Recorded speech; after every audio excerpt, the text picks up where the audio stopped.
രാവിലെ കുളിച്ച് കുലസ്ത്രീ ആയതൊന്നും അല്ല കേട്ടാ. ഇന്ന് സൺഡേ അല്ലേ. സൺഡേ ഞാൻ മോർണിംഗ് വാക്ക് പോവാറില്ല. അതുകൊണ്ട് രാവിലെ എണീറ്റ് തലയിൽ എണ്ണയിട്ട് കുളിച്ചതാണേ. എന്നിട്ട് എൻ്റെ സ്വന്തം ചെമ്പരത്തിയിലെ പൂ പറിച്ച് ഉരുളിയിൽ വെച്ചിട്ടുണ്ട്. നല്ല ഭംഗിയുള്ള സുന്ദരി പൂക്കൾ.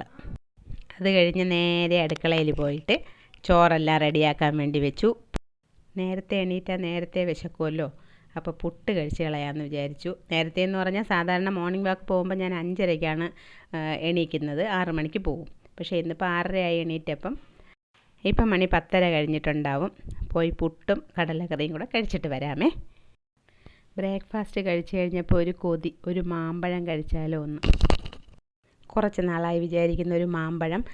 നമ്മൾ പണ്ട് ചെറുതിലെ മാമ്പഴം തോലുരിച്ച് കളഞ്ഞിട്ട്, ചെത്തിക്കളയാതെ തോലുരിച്ച് കളഞ്ഞിട്ട് കടിച്ച് വലിച്ച് കഴിക്കൂലേ, അതുപോലെ ഒരു മാമ്പഴം കഴിക്കണമെന്ന് കുറച്ച് നാളായി ആഗ്രഹിക്കുകയാണ്.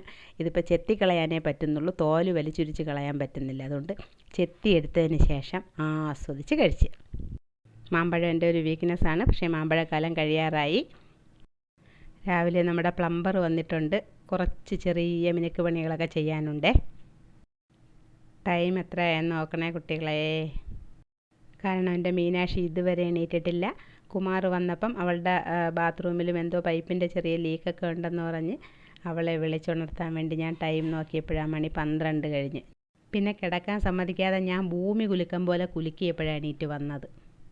അത് കഴിഞ്ഞ് ഞാൻ വീണ്ടും അടുക്കളയിലേക്ക് പോയി. കണവ തീയൽ വയ്ക്കാൻ വേണ്ടി തേങ്ങയൊക്കെ വറുത്ത് വെച്ചേ. എന്നിട്ട് കണവ കുക്കറിലിട്ട് വേവിക്കാൻ വേണ്ടി ഒരരിപ്പയിലോട്ട് എടുത്ത് വെച്ച് കാണിച്ചു തരാമേ.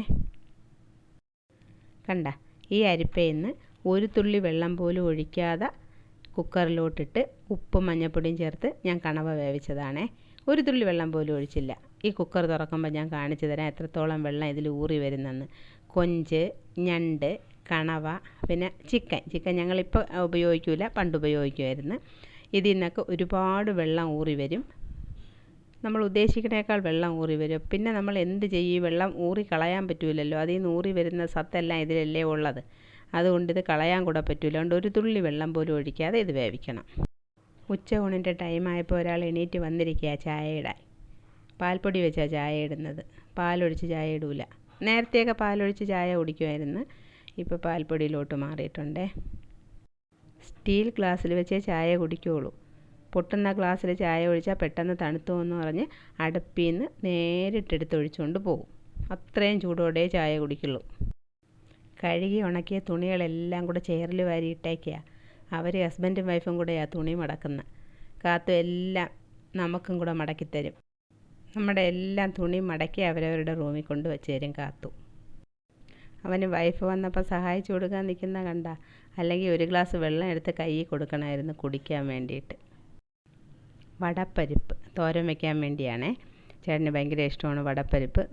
പരിപ്പ് വെന്തതിന് ശേഷം ഉള്ളി വഴറ്റി ലാസ്റ്റിൽ തോരനാക്കി എടുക്കണം. കണവത്തീയലിന് അരച്ചെടുത്തുകൊണ്ട് വരാമേ. കണവത്തീയലിന് അരയ്ക്കാൻ നിന്നപ്പോഴേക്കും മീനാക്ഷിക്ക് ഒരുപാട് സംശയങ്ങളാണ്. അവളെക്കുറിച്ചുള്ള ഫീഡ്ബാക്ക് ഞാൻ പറഞ്ഞു കൊടുക്കണമെന്ന്. ഒരു തുള്ളി വെള്ളം പോലും ചേർക്കാതെ അടുപ്പത്ത് വെച്ച കണവ ഇരിക്കുന്ന ഇരിപ്പ് കണ്ട. മീനാക്ഷി പറയുന്ന അമ്മ എന്തോ വേസ്റ്റ് പോലെ ഇരിക്കുന്നെന്നത്. പക്ഷേ ഉള്ളിയും ടൊമാറ്റോയും ഒക്കെ വഴറ്റി തീയലാക്കി കഴിഞ്ഞപ്പോൾ നല്ല അടിപൊളി ടേസ്റ്റാണ്. ഇതിനിടയ്ക്ക് തോരനും റെഡിയാക്കി. അയ്യോ, ചോറ് കഴിക്കുന്ന വീഡിയോ എടുക്കാൻ പറ്റിയില്ല പിള്ളേരെ. എനിക്കത് ഭയങ്കര സങ്കടമായിപ്പോയി. കാരണം ചേട്ടൻ എന്തൊക്കെയോ കുറേ സാധനങ്ങൾ വാങ്ങിച്ചുകൊണ്ട് വരുന്നു. ഉച്ചയ്ക്കായി, താമസിച്ചു പോയി, വിശക്കുന്നു. അവിടെ റോഡിൽ വെച്ചേ വിളിക്കുന്നു ചോറെടി എന്ന് പറഞ്ഞ്. പിന്നെ എങ്ങനെ ഞാൻ വീഡിയോ എടുക്കും? വീഡിയോ എടുക്കുമോ ചോറെടുക്കുമോ വീഡിയോ എടുക്കുമോ? വാങ്ങിക്കൊണ്ടുവന്ന എല്ലാ സാധനങ്ങളും കൊണ്ട് ഡൈനിങ് ടേബിളിൽ വെച്ച്. നമ്മുടെ വീട്ടിൽ ഒരു കാലത്തും വൃത്തിയാവാത്തൊരു സാധനം ഉണ്ടെങ്കിൽ അത് ഡൈനിങ് ടേബിളാണ്. ഈ ഭൂലോകത്തുള്ള സകല സാധനങ്ങളും ആ ഡൈനിങ് ടേബിളിൽ നോക്കിയാൽ കാണാൻ പറ്റും. ആക്രി ആയാലും പീക്കറി ആയാലും വേസ്റ്റ് ആയാലും നല്ലതായാലും എല്ലാം വന്ന് നോക്കിയാൽ ആ ഡൈനിങ് ടേബിളിൽ നിന്ന് കിട്ടും. പിന്നെ ഇവിടുത്തെ ചേട്ടനൊരു സ്വഭാവമുണ്ട്. വേണമോ വേണ്ടയോ ഉപയോഗമുണ്ടോ ഇല്ലയോ എന്നൊന്നും നോക്കാതെ കണ്ണി കാണുന്ന സാധനങ്ങൾ വാങ്ങിക്കൊണ്ട് വരലാണ്. ഇതിൽ ഞാൻ പറഞ്ഞയച്ചിട്ട് വാങ്ങിക്കൊണ്ടുവന്ന 2 സാധനമേ ഉള്ളൂ. നാരങ്ങയും പച്ചമുളകും. പിന്നെ മാമ്പഴം. അത് ഞാൻ പറഞ്ഞില്ലെങ്കിലും മാമ്പഴക്കാലം തീരുന്നത് വരെ ചേട്ടൻ അത് അറിഞ്ഞ് വാങ്ങിക്കും. കാരണം എൻ്റെ ആക്രാന്തം കണ്ടിട്ട് ചേട്ടൻ വിചാരിക്കും പാവം തിന്നുകൊണ്ട് പോട്ടെ എന്ന് വിചാരിച്ച് അത് മാത്രം മുടങ്ങാതെ വാങ്ങിച്ചോളും. അതിലെനിക്കൊരു പരാതിയുമില്ല. ഈ കാണുന്ന പാമ്പ് പോലത്തെ സാധനം എന്താണെന്ന് എനിക്ക് ഒരു പിടുത്തവുമില്ല കേട്ടാ. ചേട്ടൻ പറഞ്ഞ് വാതിലിൻ്റെ ഏറ്റവും താഴെ അറ്റത്തില്ലേ റെപ്റ്റൈൽസും ഒന്നും വന്ന് കയറാതിരിക്കാൻ വേണ്ടി തടഞ്ഞു വെക്കേണ്ട ഒരു സാധനമാണെന്നാണ് പറഞ്ഞത്. എന്നാൽ ശരി, അതൊന്ന് നമുക്ക് വെച്ച് പരീക്ഷിച്ച് നോക്കാം. അതിന് മുന്നേ ഈ സാധനങ്ങൾ എന്തൊക്കെയാണെന്ന് നോക്കാമേ. പച്ചമുളക്, നാരങ്ങ, പഴം,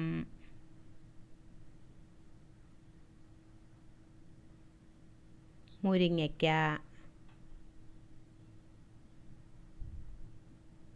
ഡയറി മിൽക്ക്, ബ്രൗൺ ഷുഗറാണ്, brown sugar. But it difference with only the colour which we use instead of white sugar. പക്ഷേ ചേട്ടാ ഇപ്പോൾ ആദ്യമായിട്ടാണ് ഇത് വാങ്ങിക്കൊണ്ട് വന്നത്. ഇനി യൂസ് ചെയ്തിട്ട് ഞാൻ പറഞ്ഞുതരാം എന്തെങ്കിലും ബാഡ് ടേസ്റ്റ് ഉണ്ടോ, എങ്ങനെയാണ് വൈറ്റ് ഷുഗർ പോലെയാണോ എന്നൊക്കെ കേട്ടാ. ഇനി ഈ പാമ്പ് പോലിരിക്കുന്ന സുനാപ്പിളിയെ നമുക്കൊന്ന് പരീക്ഷിച്ച് നോക്കാം. അതിൽ പറഞ്ഞിരിക്കുന്ന പോലെ നമുക്കിതിനെ എടുത്ത് വാതിലിൽ വെച്ച് നോക്കാം. ഇഷ്ടപ്പെട്ടാലേ നമുക്ക് പുറത്ത് പോകുമ്പോഴും രാത്രിയാകുമ്പോഴൊക്കെ ഇതിനെ വാതിലിൽ വെച്ച് അടയ്ക്കാമല്ലോ. ആവശ്യത്തിൽ കൂടുതലുള്ള ലെങ്ത് അങ്ങ് കട്ട് ചെയ്ത് കളയാം കേട്ടോ. നമുക്ക് വെച്ച് നോക്കാം. ശരിയായി ഏട്ടാ. ആദ്യം തലകുത്തനെ വെച്ച് നോക്കി, ആ വീഡിയോ ഞാൻ കട്ട് ചെയ്ത് കളഞ്ഞിട്ടുണ്ട്. പിന്നെ വെച്ചപ്പോൾ ശരിയായി. അല്ലെങ്കിൽ ഇവിടെ പിള്ളേർ പറയാം ആദ്യം എന്തും തലകുത്തനെ ചെയ്യുള്ളൂ എന്ന് പറയും. ഒരു പേര് വിളിച്ചാൽ പോലും അതിൻ്റെ ആദ്യത്തെ അക്ഷരം അവസാനവും അവസാനത്തെ അക്ഷരം ആദ്യമായിട്ടും പറയാൻ എന്നെക്കൊണ്ട് മാത്രമേ കഴിയുള്ളൂ. ബട്ടർ കുറച്ചൊന്ന് അലിഞ്ഞു പോയി. നേരത്തെ ഇരുന്ന ബട്ടർ നല്ല ഉറപ്പോടെ ഇരിപ്പുണ്ട്. ഇപ്പോൾ കൊണ്ടുവന്ന ബട്ടർ ഒന്നാമത് വെയിലൊക്കെ ഇല്ലായിരുന്നു, മഴയില്ലായിരുന്നല്ലോ. പിന്നെ പുറത്തുനിന്ന് വാങ്ങിക്കൊണ്ട് വന്ന് ഇവിടെ വെച്ചിട്ട് ചോറൊക്കെ കഴിച്ചതിന് ശേഷം എടുത്ത് വെക്കുന്ന. അപ്പോൾ അതിനിടയ്ക്ക് അത് ചെറുതായിട്ടൊന്ന് മെൽറ്റായിപ്പോയി. സാരമില്ല, ഫ്രിഡ്ജിൽ വയ്ക്കുമ്പോൾ അത് ഉറച്ചോളും. ചോറ് കഴിക്കുന്ന വീഡിയോ എടുക്കാൻ പറ്റാത്ത വിഷമത്തിൽ ഞാൻ പറഞ്ഞു എന്നാൽ ശരി ഡപ്പാങ്കുത്ത് കളിക്കുന്ന വീഡിയോ എടുക്കാമെന്ന് പറഞ്ഞപ്പോൾ പിള്ളേരാരും വരുന്നില്ല. അന്നേരം ഞാൻ പറഞ്ഞു എന്നാൽ ശരി ഞാൻ ഒറ്റയ്ക്ക് വഴി വെട്ടി വന്നോളാം എന്ന് പറഞ്ഞപ്പോൾ മീനാക്ഷി എൻ്റെ ഒപ്പം കൂടി. അങ്ങനെയാണ് ഈ ആനന്ദ നടനം ആടിനാൻ.